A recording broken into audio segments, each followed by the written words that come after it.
This is part 1 of the perfect closure like frontal install. This wig I got from Jessie Selections come with this little cap in the middle, but I'm gonna just cut that shit off because we don't need that. We're trying to bleach the knots and make it our skin color.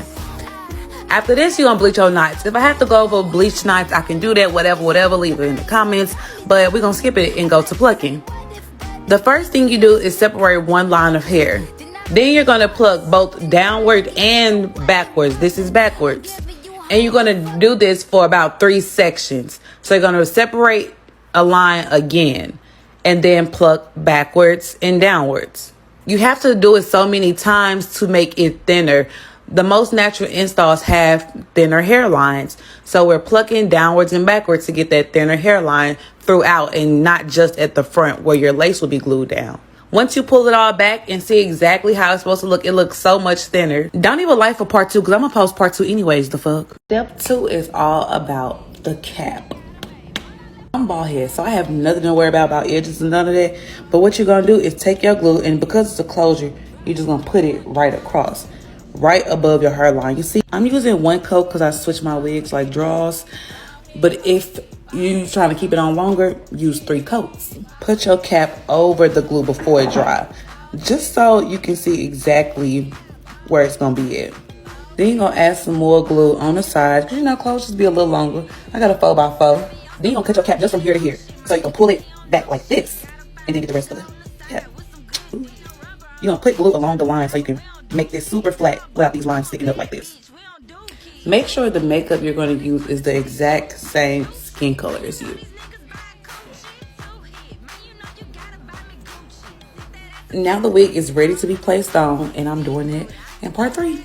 It's part 3, and the first thing you're gonna do for the perfect install is use lace tint or makeup on your lace. Put the makeup on my brush, and I'm just rubbing it in. It's finally time to put this wig on.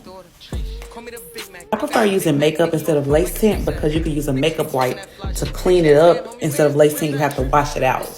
We're going to use our wax stick and pressing comb before we glue it down.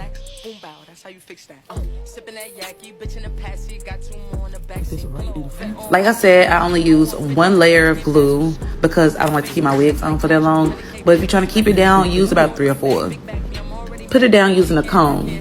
Got my Velcro edge wrap from the bundle bank, of course, to lay this wig. Let's see. I'm going to section this part off because this is what I'm going to cut away. I'm going to use my baby hairs for the next layer. Section off your baby hairs, tie your hair down, and then I'm going to show you how I style it in part 4. Part 4, I'm tired of doing videos with no music, so let's get this going. In step 4, everything you need is in this bag. Alright, let's remove our edge wrap and get... I find it most effective when you just cut them straight across, not at an angle.